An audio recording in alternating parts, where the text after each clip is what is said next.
오늘 예레미야서 39장 말씀을 중심으로 말씀이 이루어질 때 믿음의 사람은 어떤 체험을 하는가, 오늘 함께 말씀을 통해서 묵상해 보겠습니다. 한 나라에 가장 수치스러운 역사가 존재하죠. 우리나라에 가장 수치스러운 날로 따지는 날이 1910년 8월 29일입니다. 그날이 을사조약이 체결되고 반포되는 날이고 그날을 경술 국치의 날이라고 합니다. 국치, 나라의 수치스러운 날이다. 미국에 그런 수치스러운 날이 있는데요. 1941년 12월 5일 진주만에 일본 제국주의 비행기들이 날아와서 진주만을 아주 초토화시켰습니다. 그날을 미국이 가장 수치롭게 생각하는 날 1941년 12월 5일입니다. 그렇다면 이스라엘이 가장 수치스럽게 생각하는 날은 언제일까요? 오늘 본문에 나와 있습니다. 시드기야 왕이 다스린 11년 넷째 달 아홉째 날에 결국 바벨론이 예루살렘 성벽을 무너뜨리고 예루살렘을 점령합니다. 거기서 끝난 게 아니죠. 예레미야가 얼마나 많이 하나님의 말씀을 목숨 걸고 시드기야 왕에게 선포했습니까? 그렇죠? 한두 번이 아니잖아요. 그랬기 때문에 예레미야도 수도 없이 죽을 고비를 넘겼습니다. 그럼에도 불구하고 끝까지 바벨론에 항복하지 않으면 왕이 바벨론에게 수치를 당할 것이라고 이야기했습니다. 그런데 시드기야 왕은 끝까지 듣지 않았어요. 그리고 어떤 일이 벌어졌죠? 밤에 도망가다가 아라바 광야에서 여리고에서 잡혀가지고 끌고 오죠. 그래서 느부갓네살 왕 앞에서 시드기야 왕의 왕자들을 죽이죠. 그리고 거기서 끝난 게 아니라 두 눈을 뽑습니다. 그렇게 죽으면 오히려 나을 뻔했어요. 근데 바벨론에 끌려가서 눈이 뽑힌 채로 평생 바벨론에서 살다가 비참하게 죽습니다. 여러분, 너무 슬픈 이야기잖아요. 그렇죠? 네. 그런데 여러분, 오늘 본문에 하나님께서 이 슬픈 이야기를 저와 여러분에게 주시면서 강조하는 게 두 가지가 있어요. 한 가지는 날짜를 명확하게 말씀하시죠. 그렇죠? 그리고 바벨론의 신하들 이름까지 명확하게 기록하십니다. 느부사라단, 이런 이름은요, 우리가 사실 기억하고 싶지도 않고 알고 싶지도 않은 이름이에요. 근데 하나님이 왜 그런 이름까지 정확하게 다 기록하셨을까요? 이게 역사적 사실이라는 것을 강조하고 계시는 겁니다. 네. 그리고 또 한 가지, 15절부터 18절까지는요 시제가 바뀌어요. 회상으로 넘어갑니다. 1절부터 14절까지는 바벨론의 예루살렘이 망한 이야기가 나오면서 15장에는 갑자기 바벨론에 망하기 전에 예레미야가 시위대들 감옥에 갇혀 있을 때 하나님이 에벤멜렉에 대한 예언을 주시는 것으로 넘어갑니다. 과거 회상으로 넘어가는 이유가 뭘까요? 하나님이 이렇게 에벤멜렉의 구원에 대해서 말씀하셨는데, 그리고 네가 지금 갇혀 있지만 풀려나서 에벤멜렉에게 갈 것이다 라고 말씀하셨기에 예레미야가 풀려날 것도 예언하신 거죠. 그 예언이 1절부터 14절까지 정확하게 이루어졌다는 것을 보여주고 계시는 겁니다. 그러니까 여러분, 오늘 말씀의 핵심은 이스라엘은 무너져도 하나님의 말씀은 절대 무너지지 않는다예요. 저와 여러분의 삶이 때로는 무너질 때 있어요. 그렇죠? 고난에. 그리고 삶이 무너지기 전에 마음이 먼저 무너져요. 지난주에도 마음이 몇 번이나 무너지셨어요. 덜컹하고 무너지고, 놀라서 무너지고, 걱정해서 무너지고.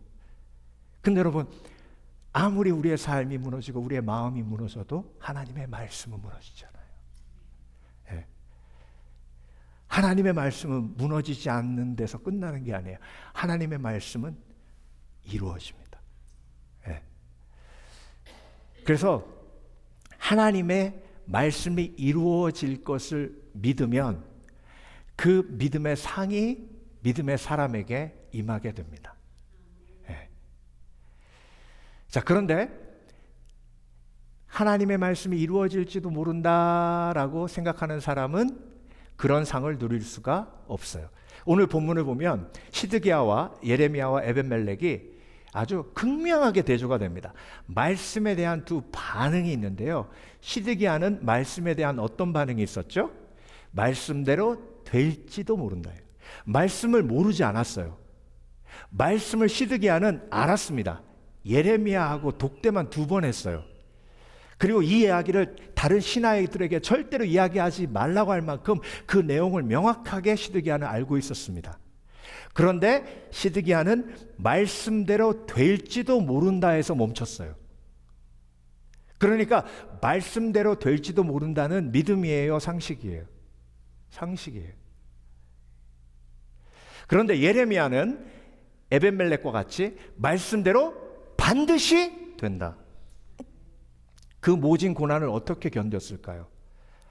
여러분, 그 구덩이에 집어던져졌는데요. 그 구덩이에는 물이 없대요. 물이 없으니까 그 구덩이에 던져졌는데 그 속에 진흙만 있는 거예요. 여러분, 진흙에 빠져본 사람들한테 얘기를 듣는데요. 진흙에 빠지면 자기가 더러워진 것 때문에 그냥 차라리 죽고 싶어진대요. 물에 빠진 것보다 더 비참한 게 진흙에 던져진 거예요. 근데 그 진흙에 던져진 예레미야가 어떻게 견뎠을까요? 어떻게 견뎠을까요? 말씀은 반드시 이루어진다. 말씀은 반드시 이루어진다. 예, 이렇게 견디는 거예요. 근데 여러분, 시드기야가 어떻게 견뎠어요? 시드기야는 말씀은 반드시 이루어진다 이러면 바벨론에 항복해야 되죠. 그렇죠? 그러니까 이렇게 견딜 수 있어요, 없어요? 없죠. 그러면 시드기야는 어떻게 견뎠을까요? 애굽이 올 거야. 잘 될 거야. 잘 되겠지 뭐. 지금까지 어떻게 저렇게 잘 이겨왔잖아. 잘 될 거야. 자, 여러분께 여쭤봅니다. 여러분은 시드기야입니까? 예레미야입니까?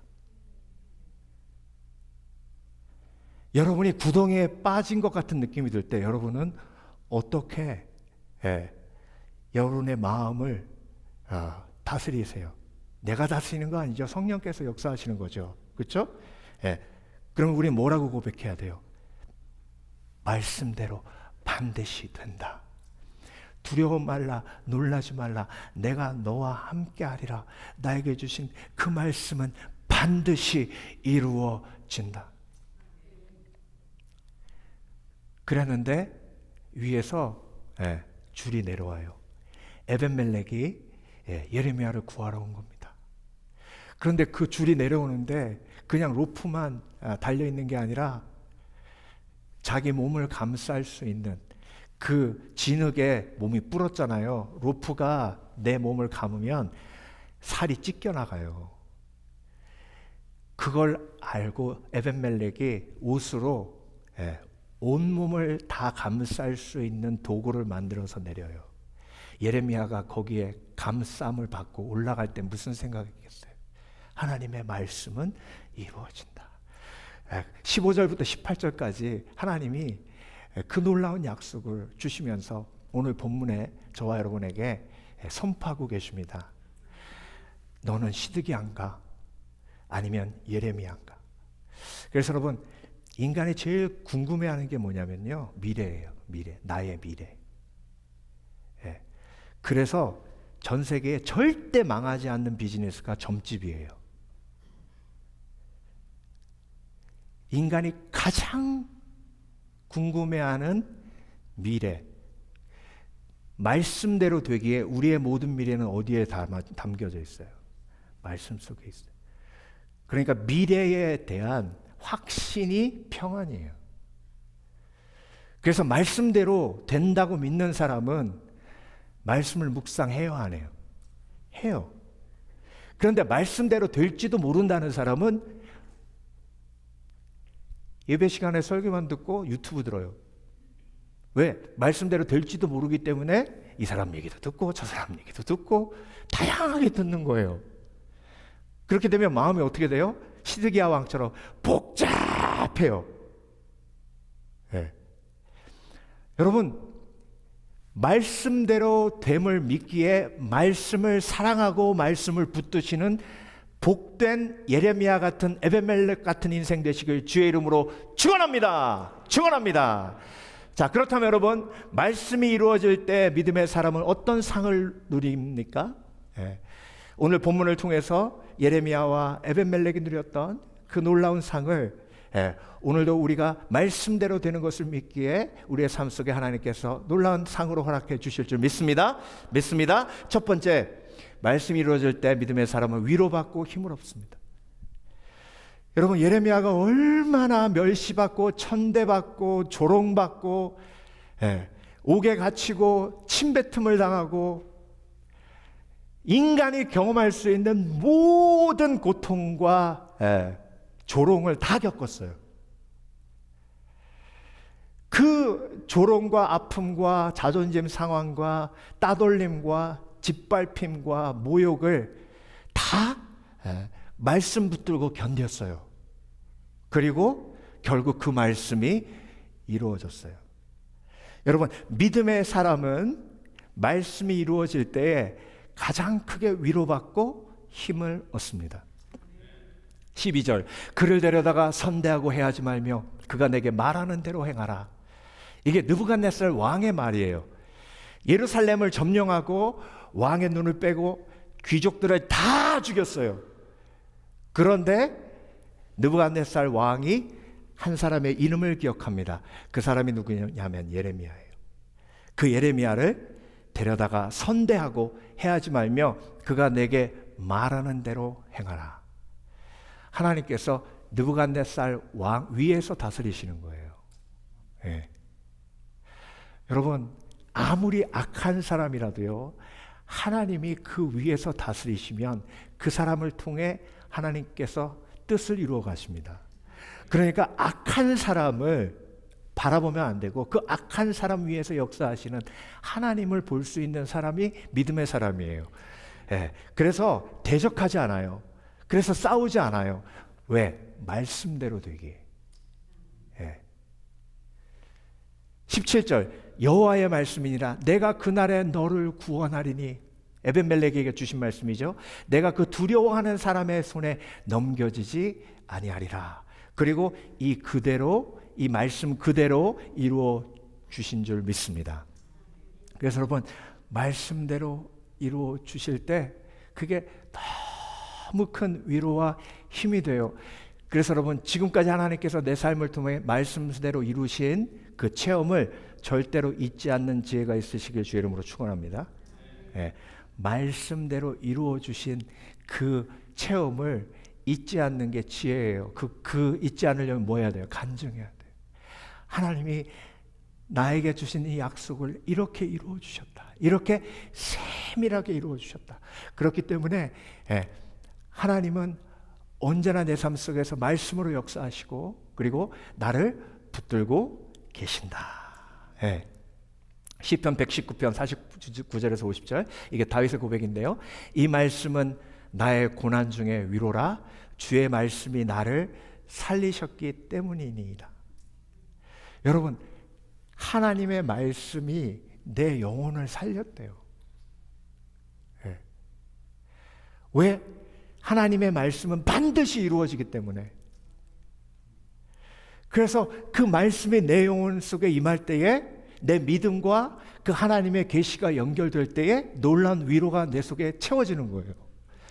그런데 하나님의 말씀이 반드시 이루어진다는 확신이 없을 때, 그때 예레미야의 말이 시드기야에게 아무런 위로가 되지 않았어요. 오히려 부담만 주는 거예요. 왕이시여, 바벨론 왕에게 항복하시면 하나님께서 왕의 생명을 구원하시고 이 성에 있는 모든 백성들이 다치지 않게 하실 겁니다. 이게 얼마나 큰 위로예요. 근데 말씀대로 될 걸 믿지 않으니까 이게 위로가 아니마는 거예요. 여러분, 말씀대로 된다고 믿는 사람에게 하나님은 말씀을 통해 뭘 주세요? 위로를 주세요. 그래서 여러분, 말씀대로 됨을 믿는 사람이 성경을 열면 막 처음부터 끝까지 위로가 임하는 거예요. 그러니까 말씀이 좋을 수밖에 없죠. 그렇죠? 왜? 말씀대로 되니까. 네. 여러분, 내 삶이 혼란한 이유는요, 말씀이 나를 붙들지 않았기 때문이에요. 말씀이 내 삶을 붙들면 내 삶은 정돈되고, 그리고 질서대로 움직입니다. 히브리서 1장 3절에 하나님께서 뭐라고 하셨냐면, 하나님이 말씀의 능력으로 이 모든 만물을 뭐 하신다고요? 붙드신다고 하셨어요. 무슨 능력으로? 말씀의 능력으로 이 천지를 창조하시고, 창조하신 것뿐만이 아니에요. 이 모든 천지의 질서를 하나님의 말씀의 능력으로 유지하시는 거예요. 그러니까 내 삶의 질서가 하나님의 말씀으로 유지되는 거죠. 그렇죠? 그러니까 하나님의 말씀이 내 마음의 중심에 임해야 복잡한 마음이 해결되는 거예요. 여러분, 이 지구가요, 지금 어떤 스피드로 자전하고 있는지 아세요? 1040마일의 스피드로, 시속 1040마일의 스피드로 자전하고 있어요. 믿겨지세요? 우리 100마일만 달려도요, 미쳤다 그래요. 1040마일로 지금 자전하고 있어요. 6만 6천 마일로 공전하고 있어요. 공전이 뭐죠? 태양을 도는 거예요. 못 느끼잖아요. 하나님이 다스리고 계시기 때문에 안전한 거예요. 이 모든 만물은 하나님의 다스림 속에 순복하는데, 유독 인간만 하나님의 다스림 속에 순복하지 않아 질서를 깨요.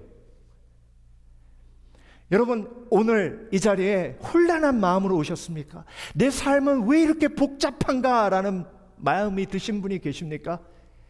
하나님은 말씀의 능력으로 만물을 붙드시듯 저와 여러분의 삶을 붙들고 계시는 줄 믿습니다. 말씀대로 되기에 말씀을 붙들면 내 마음이 정돈되고 내 삶이 정돈되어, 그게 위로예요. 여러분, 내 삶의 모든 문제가 내가 열심히 공부해가지고 엄청난 대학에 들어가서 졸업해서 박사학위를 받아야 내 삶의 문제가 해결되면 소망이 없어요. 근데 말씀대로 되기에 말씀을 붙들면 내 삶의 문제가 해결되는 거예요. 이게 복음이에요. 이게 복음이에요. 여러분, 말씀을 붙든다는 건요, 말씀을 이해하는 게 아니에요. 그냥 이해되건 되지 않건 성경 말씀을 열고 주여 말씀하여 주시옵소서 고백하는 거예요. 이디오피아 내시가 이사야를 열었을 때 전혀 이해하지 못했어요. 근데 이디오피아 내시가 이사야를 딱 여는 순간 하나님이 누굴 보내셨어요? 빌립 집사를 보내셨잖아요. 나에게 성령의 역사가 임하는 순간은 내가 믿음으로 하나님의 말씀이 이루어짐을 믿고 성경을 열 때, 그때 성령의 역사가 내 삶 속에 이루어지는 줄 믿습니다. 그래서 여러분, 삶이 복잡하면 계속 야곱처럼 인간적인 생각에 머리 아파요. 그러니 인생이 너무 복잡한 거예요. 여러분, 오늘도 말씀대로 되기에 그것이 가장 큰 하나님의 위로로 여러분 마음속에 힘과 소망이 되시길 주의 이름으로 축원합니다. 축원합니다. 유라굴라 광풍을 만난 사도 바울이 유라굴라 광풍 속에 죽어가는 276명의 선원들 앞에서 하나님의 말씀을 선포합니다. 나는 내게 말씀하신 그대로 되리라고 하나님을 믿노라. 근데 여러분, 사도 바울의 이 한마디 고백으로 배 안에 있는 모든 영혼을 하나님이 구원하셨어요. 여러분 마음속에, 영혼 속에 이 고백이 오늘도 확실하게 있으시길 주의 이름으로 축원합니다. 축원합니다. 그래서 믿음은 선포하는 거예요. 나는 내게 말씀하신 그대로 되리라고 하나님을 믿노라. 하나님의 말씀은 반드시 이루어지니 나는 하나님의 말씀이 이루어짐을 믿노라. 내 삶 속에 이루어짐을 믿노라. 두 번째, 말씀이 이루어질 때 믿음의 사람은 더 큰 믿음으로 성장합니다. 말씀이 이루어지는 것을 내가 약속으로 믿을 때 하나님은 내 삶 속에 매일매일 그 약속이 어떻게 이루어지는 것을 경험하게 하십니다. 여러분, 예레미야가요 정말 믿음의 용사잖아요. 시드기야가 죽일 수도 있는데 바른 말 다 하잖아요. 이 엄청난 믿음이 어디서 왔을까요? 근데 여러분, 예레미야가 처음부터 그런 거 아니니까 아시죠? 지금 39장이니까 벌써 다 잊어버리셨어요? 예레미야가 얼마나 연약한 사람이었는지 여러분 잊으셨어요? 1장으로 다시 가볼게요. 예레미야 1장 6절. 하나님이 예레미야를 부르셨을 때 슬프도소이다 주 여호와여 보소서 나는 아이라. 말할 줄을 알지 못하나이다. 나는 아이라라는 말은 형편없는 자이니이다. 나는 형편없는 인간입니다. 말할 줄을 알지 못하나이다. 말하는 것도 못하는데 아무것도 할 게 없다는 거예요. 이게 예레미야의 모습이었어요.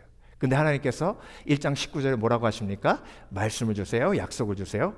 그들이 너를 치나 너를 이기지 못하리니. 그들이 너를 안 친다고 안 하셨어요. 그들이 너의 앞에 무릎 꿇을 거라고 얘기 안 하셨어요. 그들이 너를 뭐하니? 치니. 여러분, 그리스도인은요 세상에 나가면 맞아요. 세상에 나가도 맞고 교회 안에서도 맞아요. 그게 영적 전쟁이에요. 그런데 이기지 못한대요. 이는 내가 너와 함께하여 너를 구원할 것임이니라. 그런데 여러분, 이 말씀이 이루어졌어요? 이루어지지 않았어요? 이루어졌죠. 예레미야의 삶 속에 2장, 3장, 4장, 5장, 6장, 우리가 39장까지 왔는데 수도 없이, 심지어 예레미야가 상처받았을 때는 하나님이 나한테 사기친다고까지 했잖아요. 그럼에도 불구하고 하나님이 예레미야를 위로하시고 일으켜 세우시고, 이 말씀이 그대로 이루어지는 체험을 하게 하십니다.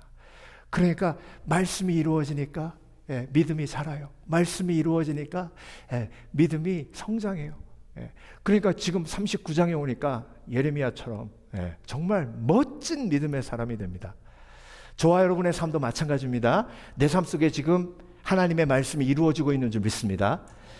그 체험을 날마다 내가 경험하고 있는 거예요. 그러면서 내 믿음이 자라는 거예요. 그걸 볼 수 있어야 돼요. 여호수아서 21장 45절. 여러분, 여호수아 1장에서 하나님이 두려워 말라 놀라지 말라 내가 모세와 함께한 것 같이 내가 너와 함께하리라 말씀하셨죠. 그렇죠? 그렇게 말씀하신 이유가 뭐예요? 여호수아 속에 두려움이 가득했기 때문에 그래요. 그런데 여호수아서 21장 45절에 여호수아가 얼마만큼 성장했는지 하나님이 보여주십니다. 여호와께서 이스라엘 족속에게 말씀하신 선한 말씀이 하나도 남김이 없이 다 응하였더라. 여러분, 저와 여러분의 삶 속에서 하나님이 이렇게 역사하고 계시는 줄 믿습니다. 주와 동행한 사람에게 이런 놀라운 믿음의 고백을 하게 하실 줄 믿습니다. 여호와께서 나에게 말씀하신 선한 말씀이 하나도 남음이 없이 다 응하였더라. 제 삶을 이렇게 돌아보면 하나님의 말씀이 너무나도 명확하게 응해서 제가 빼도 박도 못하게 되는 경우가 몇 번 있었는데 그 몇 번의 경험을 통해서 제 믿음이 정말 하나님의 은혜로 엄청나게 컸어요.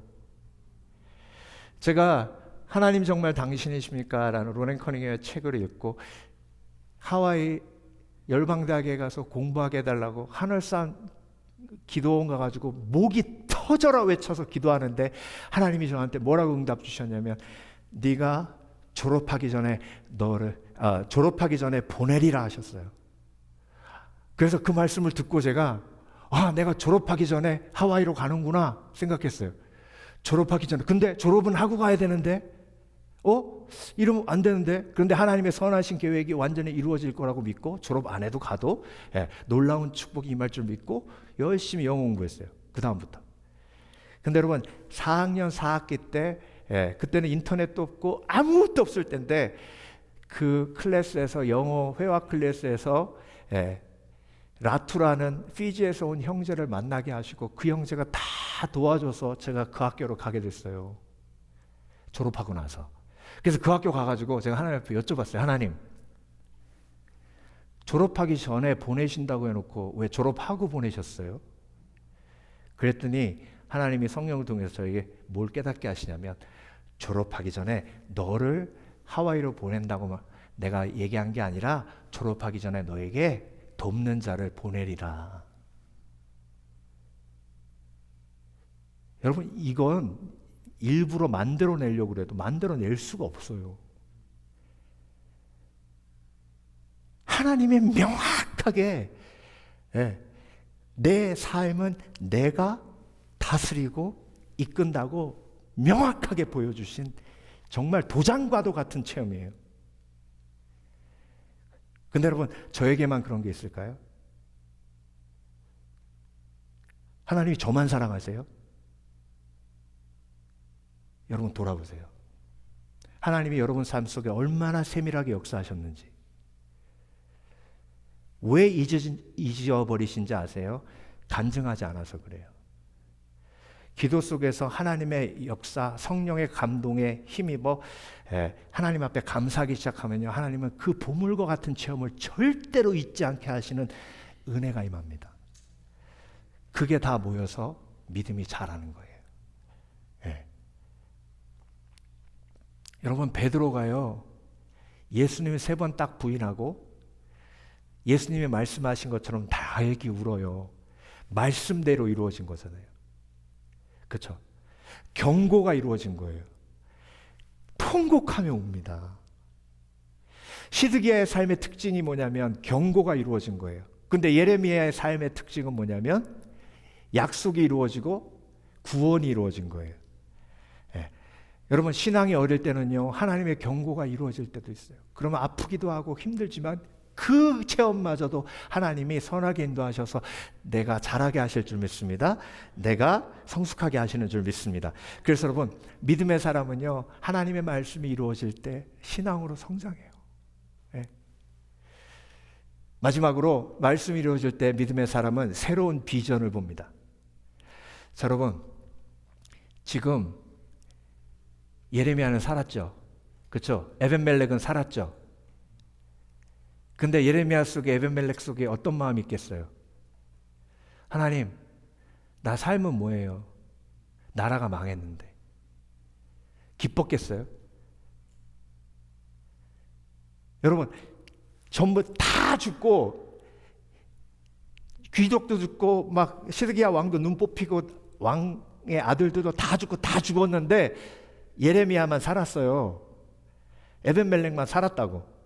그러면 막 예레미야하고 에벤멜렉이 나가, 나만 살았다! 내 말 맞지? 막 그랬을 것 같아요. 너무 기쁘다! 막 그랬겠어요? 어떻게 했겠어요? 하나님, 나만 살면 뭐예요? 다 죽었는데. 이 땅이 절망이 됐는데 하나님, 날만 살면 뭐하냐고요.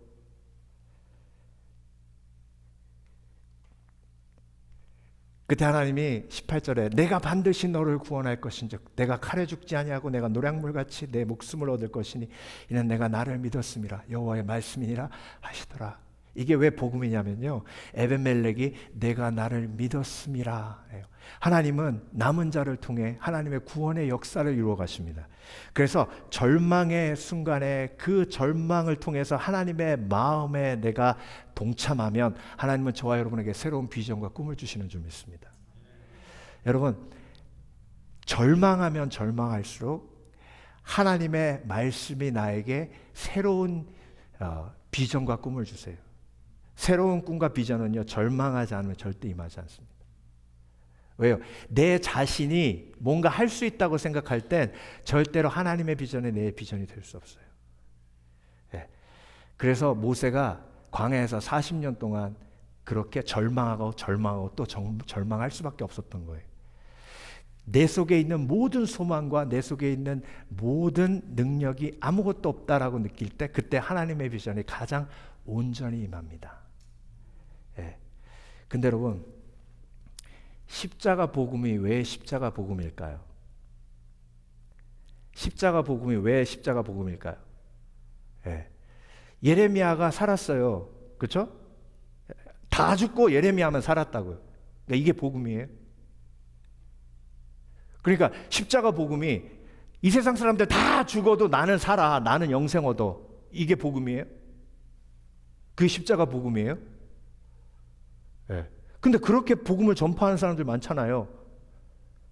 여러분, 그건 복음이 아니에요.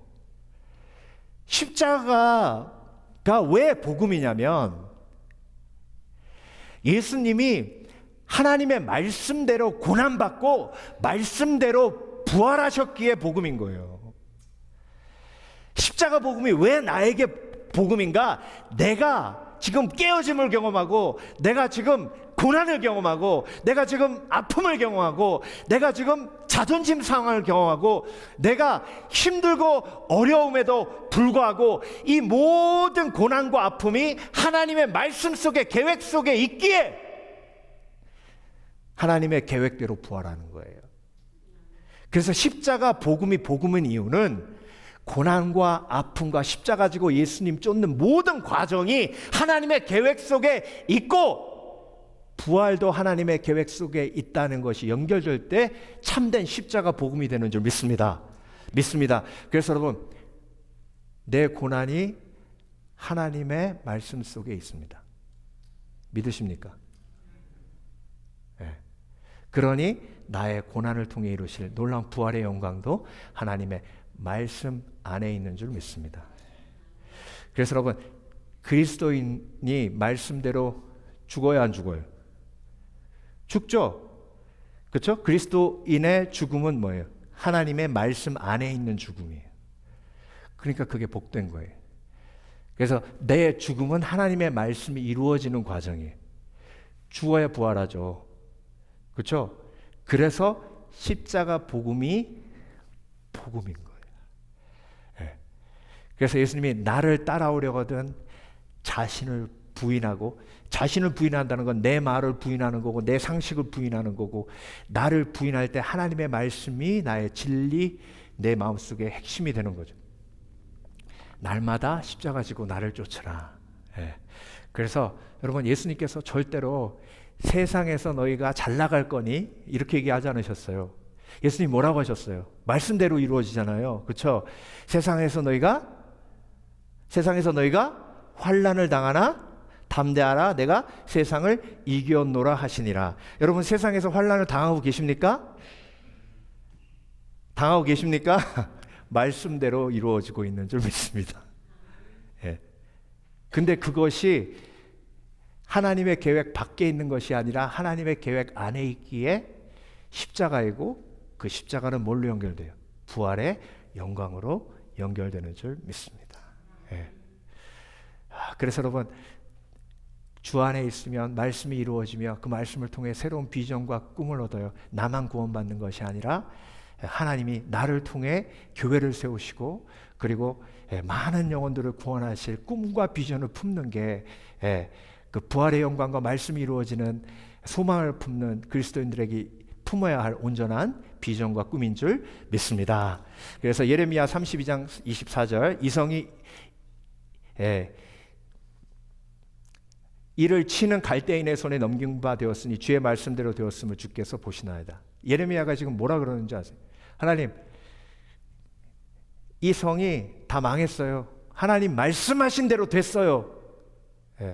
그 다음은 뭐예요? 이거예요. 그때 하나님이 예레미야서 32장 우리 묵상하면서 함께 하나님 말씀을 묵상했죠. 하나님 뭐라고 하셨어요? 절망의 땅을 사라고 하셨죠. 새로운 비전을 주셨어요. 절망의 땅을 사라. 그래서 여러분, 하나님께서 하나님 말씀대로 되는 걸 보여주실 때 하나님께서 주시는 온전한 비전이 내 마음속에, 영혼 속에 임하게 됩니다. 그래서 여러분, 예레미야서 32장 42절 여호와께서 이와 같이 말씀하시니라 내가 이 백성에게 이 큰 재앙을 내린 것 같이 허락한 모든 복을 그들에게 내리라. 예수 그리스도를 통해서 이 비전이 저와 여러분에게 말씀 속에 있는 비전과 꿈이 온전히 새겨져야 될 줄 믿습니다. 자, 그래서 이 신문 한번 보세요. 이게 1991년 12월 5일 뉴욕 타임즈 기사입니다. 저기 신문에 나와 있는 사람이 고르바초프 서기장이죠. 마지막 소비에트 유니언의 마지막 서기장. 지금 뭐라고 신문에서 이야기해요? 소련의 마지막 지도자 고르바초프 사임, 미국 소련 공화국의 독립을 승인, 공산주의 국기 철거, 옐친 핵무기 통제권 인수. 그러니까 소련이 끝났다는 거예요. 이게 1991년 12월 5일이거든요. 근데 제가 90학번이잖아요. 1990년 제가 학교 입학했을 때 중보기도 모임에 가서 계속 기도할 때 기도하는 리더들이 계속 뭐라 그랬냐면 YM에도 그렇고 조이에도 그렇고 선교 단체의 중보기도자들에게 하나님이 계속 주신 비전이 뭐였냐면 소련이 무너지니 그 소련의 복음을 전파하기 위해 준비하라라는 메시지였어요. 아직도 기억해요. 근데 1910년만 해도 그 어마어마한 제국이 무너진다고 꿈에도 생각 못했어요. 근데 여러분 제가 자료를 찾아보니까요, 여러 기록이 있는데요. 스티브 라이트라는 중보기도자 목사님이 계신데 이분이 기도하다가 다니엘 9장에 70년 말씀을 붙들고 기도하기 시작했어요. 하나님이 다니엘에 말씀하신 것처럼 70년 후에 러시아를 다시 회복하겠다는 말씀을 주셔서 이걸 예언으로 받고 기록해놓은 역사적 기록이 남아 있습니다. 그리고 밥 존스 예언사역했던 분이죠. 러시아의 70년 포로가 끝날 것이라는 말씀을 받았다고 증언했고 그 증언이 기록되어 남겨져 있어요. 그리고 오픈도어 선교회에서 수많은 성도가 철의 장막, 공산 정권이 무너지게 해달라고 기도했고, 그리고 그 엄청난 기도의 물결이 전 세계를 덮었습니다. 그러고 나서 1991년 소련이 무너진 거예요. 근데 여러분, 볼셰비키 혁명이 1917년에 시작돼서 4년 동안 진행되고 1921년에 끝나고 소비에트 유니온이 1921년에 시작됐습니다. 소련이 몇 년에 망했다고요? 1991년. 정확하게 70년이. 하나님이 예루살렘 성전을 회복하실 때 70년 후에 회복하시겠다고 하셨어요. 스룹바벨을 통해서, 학계를 통해서 하나님이 예루살렘 성전을 회복하시고 봉헌 예배 드립니다. 그게 BC 516년이에요. 정확하게 70년 후입니다. 말씀대로 역사도 이루어지고 말씀대로 저와 여러분의 삶도 이루어지고 있고 이루어집니다. 그래서 말씀을 붙드는 자, 믿음의 사람, 말씀의 권위를 인정하는 자, 하나님의 말씀 속에 보호받는 자. 그래서 오늘 마무리하며 이렇게 선포합니다. 시드기야는 말씀대로 될지도 모른다라고 생각했던 사람이고, 그래서 상식의 사람이고, 그래서 절대로 하나님의 경고를 피해갈 수 없었고, 예레미야와 에벤멜렉은 말씀대로 반드시 된다고 믿는 믿음의 사람이었습니다. 그래서 하나님의 말씀이 이루어질 때 구원받고 하나님의 말씀이 이루어질 때 놀라운 하나님의 상을 누리는 복된 인생이 되었습니다. 저와 여러분, 오늘도 말씀대로 됨을 믿으시는 참된 예수 그리스도의 제자 되시길 주의 이름으로 축원합니다. 기도하겠습니다.